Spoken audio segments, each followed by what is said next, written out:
नमस्कार, मैं doctor Gopal Lohia, homeopath, acupuncturist and batch flower therapist. स्वागत है आपका मेरे यूट्यूब चैनल पर। सब्जेक्ट है घुटने की सर्जरी, टोटल नी रिप्लेसमेंट कब करना चाहिए और कब नहीं करना चाहिए, क्योंकि लोग बहुत कंफ्यूज्ड होते हैं और डॉक्टर्स उनको कभी बराबर गाइड करते भी हैं, कभी नहीं भी करते हैं। कभी पेशेंट्स भी थोड़े ज़्यादा स्मार्ट होते हैं तो वो फंस जाते हैं। तो क्या इंडिकेशन है कि आपको बिना सोचे बस कर लेना चाहिए? मैं एक केस बताता हूँ पहले आपको। शुरू करते हैं। 10 साल पहले की बात है। मेरे पास में एक मरीज आया, उसके हाथ में सपोर्ट के लिए छड़ी थी और रिपोर्ट्स की बड़ी फाइल थी और 3-4 ऑर्थोपेडिक सर्जन्स ने उनको बता दिया था कि you need a total knee replacement surgery. अब आपका कुछ नहीं हो सकता है, आपका घुटना पूरा ख़राब हो गया है। एक्सरे देखा मैंने तो एक कार्टिलेज की पूरी लाइन बनी हुई थी तो छोटी ही, बहुत ज़्यादा दम नहीं था उसमें, लेकिन फिर भी मैंने उनको सलाह दी कि देखिए एबिलिटी इज़ वेरी लेस, लेकिन एक फेयर ट्रायल ले सकते 10 दिन का। मैं आपको एक्यूपंक्चर ट्रीटमेंट भी दूंगा, साथ में कुछ एक्सरसाइज बताता हूँ और होम्योपैथिक दवाई।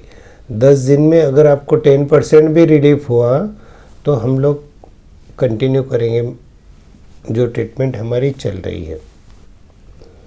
3 दिन के बाद में बंदे की छड़ी छूट गई और 4 महीने में तो पूरा अच्छे से चलने लग गए। There was no pain, no swelling, nothing. और अभी 10 साल हो गए वो चीज़ को, still he is moving very nicely, he is maintaining with that cartilage, he is doing all the exercises he need to do every day. जो care लेनी चाहिए, नीचे नहीं बैठते बहुत देर तक, ये सब जो प्रिकॉशंस है वो सब लेके 10 साल हो गए। ही इज़ मूविंग वेरी नाइसली। कितना लंबा लंबा भी 3 to 4 किलोमीटर चल लेते हैं। Everything is not. अब क्या हुआ, ये भाई साहब तो ठीक हो गए। अब इन्होंने धड़ाधड़ पेशेंट्स भेजने को शुरू कर दी कि भाई ये डॉक्टर के पास तो मैजिक ट्रीटमेंट है, यू गो एंड 100% मैं गारंटी देता हूँ आप ठीक हो जाओगे। ये अपने आप ही गारंटी देने लगे, मैं तो साइड में ही रहा। मैं बोला ऐसे मत करिए, ऐसा नहीं होता है। तो अगर आपके जॉइंट में हड्डी के ऊपर हड्डी आ गई है, there is no cartilage in between, तो आपको थोड़ी भी राह नहीं देखना चाहिए, आपको तुरंत ऑपरेट कर लेना चाहिए। क्योंकि एक बार कार्टिलेज पूरा डैमेज हो गया है तो उसके ऊपर हड्डी के ऊपर हड्डी आ गई। अब कार्टिलेज में इतना दम तो नहीं है कि पूरा ग्रोथ होके हड्डी को एक दूसरे से अपार्ट कर देवे, क्योंकि हम लोग तो खड़े होते हैं ना, उसके ऊपर बॉडी का वज़न रहता है नी जॉइंट पे। तो आज तक तो नहीं हुआ है, मैंने तो नहीं देखा है। और उसके मेरे पास में कई उदाहरण भी है कि जिन जिन लोगों को मैंने बोला था कि आपका कुछ हो नहीं सकता, आप नी रिप्लेस कर लीजिए, that will be better for you. जिन्होंने नहीं किया है वो लोग काफ़ी खर्च करके वापस मेरे पास आए सलाह लेने के लिए कि अब क्या करें, अब करना है क्या हमको। ऐसे ही एक पेशेंट आया मेरे पास में 2 साल पहले, हड्डी के ऊपर हड्डी आ गई थी। मैं आपको उनका एक्सरे भी बता रहा हूँ। हड्डी के ऊपर हड्डी आ गई। मैं ऐसी केस में कोई ट्रीटमेंट नहीं देता हूँ क्योंकि वो सक्सेस नहीं है, आपका मनी और टाइम दोनों वेस्ट होगा। तो नहीं आपने फलाना व्यक्ति का तो इतना अच्छा कर दिया, उनको तो चलने को नहीं हो रहा था, सब ऐसा वैसा, उनको सर्जरी बोला था, उन्होंने तो गारंटी। मतलब ठीक है, अब जब मैं खुद बता रहा हूँ आपको कि नहीं होने वाला है तो नहीं होने वाला है। That's it. आपके लिए बेस्ट है नी रिप्लेसमेंट सर्जरी। जबकि हम लोग नहीं बोलते हैं नी रिप्लेसमेंट में, जो अल्टरनेटिव थेरेपी में जनरली ये सब सर्जरी वगैरह के अपोजिट रहते हैं लोग। लेकिन फिर मैं बता रहा हूँ ना, हर एक पैथी को लिमिटेशंस होती है, कब कहाँ हाथ डालना है ये पता होना चाहिए। तो पेशेंट चला गया गुस्से में और 2 साल तक अलग अलग डॉक्टर के पास में 2 से 2.5 लाख रुपए खर्च कर लिए, और फिर जब नी बहुत ज़्यादा स्टिफ हो गया तब मेरे पास है कि डॉक्टर साहब आप क्या करना है, आपने बोला था वैसे ही हुआ, मेरा तो मुझे बैक टू वर्स हो गया है, अब मैं क्या करूं। अब और उनके लिए बहुत मुश्किल काम हो गया, क्योंकि 2 साल में उनकी मूवमेंट रिस्ट्रिक्टेड हो गई थी ना, इतना दर्द था कि चल नहीं पा रहे थे, तो मसल स्टिफ हो गए। मसल स्टिफ होने के बाद में उनका ऑपरेशन हुआ उनका, लेकिन मसल इतने स्टिफ हो गए थे कि उनको जो बेनिफिट 100% होना चाहिए था वो भी नहीं हुआ, क्योंकि मसल स्टिफ हो गए थे। फिर उनकी मूवमेंट जितनी आसानी से मूवमेंट 2 साल पहले होती थी उतनी अब नहीं हुई, मतलब रिस्ट्रिक्टेड मूवमेंट रही। उनको काफ़ी दिन लगे नॉर्मल मूवमेंट में, बहुत सारा फिजियोथेरेपी लगा, बहुत सारे एंटी इन्फ्लेमेटरी मेडिसिन खाने पड़े, बहुत सारा मोटिवेशन लगा, उसके बाद कहीं वो नॉर्मल हुए। लेकिन अगर वो 2 साल पहले ही कर लेते थे तो उनका और भी अच्छा रहता था। तो समय पे कोई भी ट्रीटमेंट बहुत अति आवश्यक है। और कब और नी रिप्लेसमेंट को, जब पूरा आपका जो लेग है पूरा वो डिफॉर्म हो गया, ऐसा पूरा धनुष बाण के जैसा हो गया है, उसका भी मैं फ़ोटो बता रहा हूँ आपको। जब इतना टेढ़ा हो गया है तो it becomes difficult for the treatment, क्योंकि पूरा नी का एक्सिस ही चेंज हो गया है, लेवलिंग ही बिगड़ गया है उसका। लेवलिंग बिगड़ने के बाद में अंदर की जो हड्डी है वो तो एक के ऊपर एक आई गई ऑलरेडी, और वो उसने कार्टिलेज भी डिस्ट्रॉय कर दिया, बोन्स भी डिस्ट्रॉय कर दी, फिर नहीं ठीक होगी वो, फिर आपको जाना ही पड़ेगा। फिर और भी कई बीमारियां रहती है, जैसे रोमेटॉइड आर्थराइटिस रहती है, इसमें बहुत जल्दी डैमेज हो जाता है, फास्ट डैमेज होता है बोन्स और कार्टिलेजेस का, उसमें भी कर लेना चाहिए अगर इंडिकेटेड है तो। या फिर कोई इन्फेक्शन हो गया है आपके जॉइंट में और अंदर के स्ट्रक्चर बहुत ज़्यादा डैमेज हो गए तो भी आपको कर लेना चाहिए।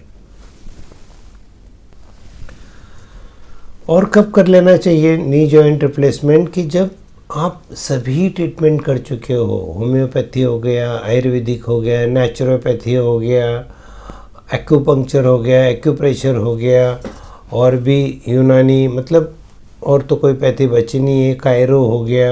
ये सब होने के बाद में भी अगर आपको रिलीफ नहीं हो रहा है, फिर भी आपकी मूवमेंट्स पेनफुल है, आपको रात को नींद नहीं आ रही, आपको बहुत दर्द हो रहा है, तो बेझिझक आप नी रिप्लेसमेंट का सोचना चाहिए, क्योंकि लाइफ एक ही बार मिलती है। आप अपना जो वैल्यूएबल टाइम है वो गंवाना नहीं चाहिए। आपको ये सब अवॉइड करना है।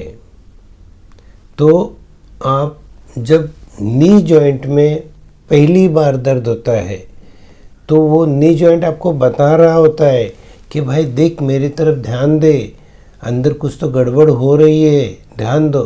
आप क्या करते हो उस वक्त, आप जा कर के एक एंटी इन्फ्लेमेटरी मेडिसिन खा लेते हो, दर्द की गोली खा लेते हो, वो दर्द तो ख़त्म हो गया, जो नेचर अंदर की जो शरीर की आवाज़ थी उसको तो आपने दबा दिया। और ये ऐसे आप बार बार करते हो। जब ये तब तक सिलसिला शुरू रहता है कि जब तक वो पेन किलर काम करना नहीं बंद कर दे। जब पेन किलर भी काम नहीं करती तब आपकी आंखें खुलती कि अरे ये क्या हो रहा है, ये दवाई भी नहीं काम कर रही अभी। अरे वो दवाई थी नहीं, वो आपको सहारा था, टेम्पररी पेन किलर था वो। आप एंटी इन्फ्लेमेटरी लेने का भी एक तरीका होता है, डॉक्टर की सलाह से 5 दिन 10 दिन का ही कोर्स होता है। डॉक्टर उसके बाद में नहीं बोल देते हैं, लेकिन आप वो डॉक्टर की प्रिस्क्रिप्शन देख देख के दवाइयाँ लेते रहते हो तो डॉक्टर तो जिम्मेदार नहीं है उसके लिए। उस वक्त अगर आप अल्टरनेटिव थेरेपी में जाते हो या फिर बहुत अच्छी तरह फिजियोथेरेपी करते हो और कुछ सप्लीमेंट्स लेते हो, विटामिन डी, कैल्शियम, तो हो सकता है आपका डिजनरेशन जो होता है जॉइंट्स का वो रुक जाता है। और अगर दूसरी भी कोई बीमारियां है तो वो भी चेक कर लेना चाहिए। जैसे कोई इन्फेक्शन हो सकता है, जैसे कोई ऑटो इम्यून डिसऑर्डर हो सकता है, कोई बोन का नेक्रोसिस हो सकता है। तो ऐसी केसेस में आपको स्पेशलाइज्ड डॉक्टर ही हेल्प कर सकता है। लेकिन आप नेचर की जो आवाज़ है, पहली आवाज़ दिया था नेचर ने, घुटने ने दर्द के रूप में रहती है वो आवाज़, उसको नज़रअंदाज नहीं करना चाहिए। अगर आप समय पे कर लेते हो तो आपको ज़रूरत ही नहीं नी जॉइंट रिप्लेसमेंट की। लेकिन एक बात का बहुत अच्छी तरह ध्यान रखना चाहिए, भले आपने सर्जरी कर ली, सर्जरी करने के बाद में भी इशू ख़त्म नहीं होता है। आपको डॉक्टर्स बोलते हैं 3-4 घंटे के बाद में कि चलिए आप चलिए, आप जितना एक्सरसाइज फिजियोथेरेपी उन्होंने बोला है उससे थोड़ा बल्कि ज़्यादा ही करिए। लेकिन आप टालना मत कि अरे नहीं मुझे बहुत दर्द होता है, अरे नहीं अभी ऑपरेशन हुआ है, अरे अंदर फट जाएगा अंदर। बहुत लोग कुछ कुछ सोचते रहते हैं, लेकिन नहीं, what doctor has advice you must follow that. बस आपको अपना दिमाग नहीं चलाना है।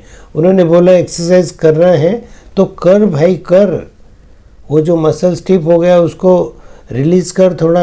आप एक्सरसाइज करेंगे, चलेंगे तो अंदर क्लॉटिंग मैकेनिज़्म, कभी कभी क्लॉटिंग भी होता है पोस्ट सर्जिकल, वो भी नहीं हो सकता है, वो भी प्रिवेंट हो जाता है।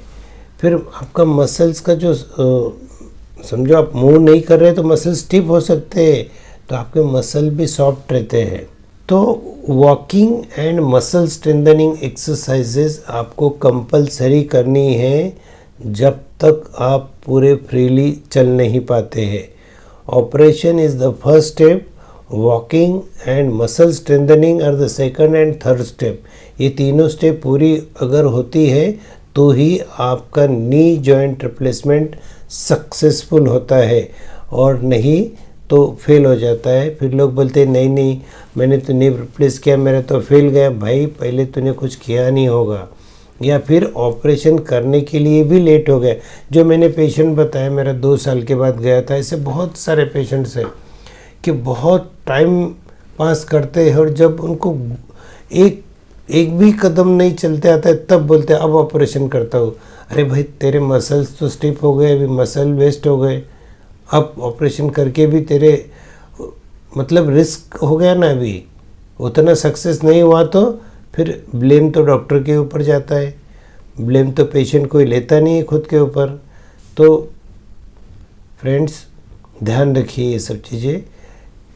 20 साल लाइफ रहता है अप्रॉक्सीमेटली घुटने का, तो आप 60 में भी कर लेते हो तो 80 ईयर्स तक आपका निकल जाता है आराम से। थोड़े बहुत रिस्ट्रिक्शंस रहते हैं, लेकिन भाई पेन फ्री लाइफ एंड चलने की आज़ादी अगर आपको मिलती है तो आपको सोचना भी चाहिए।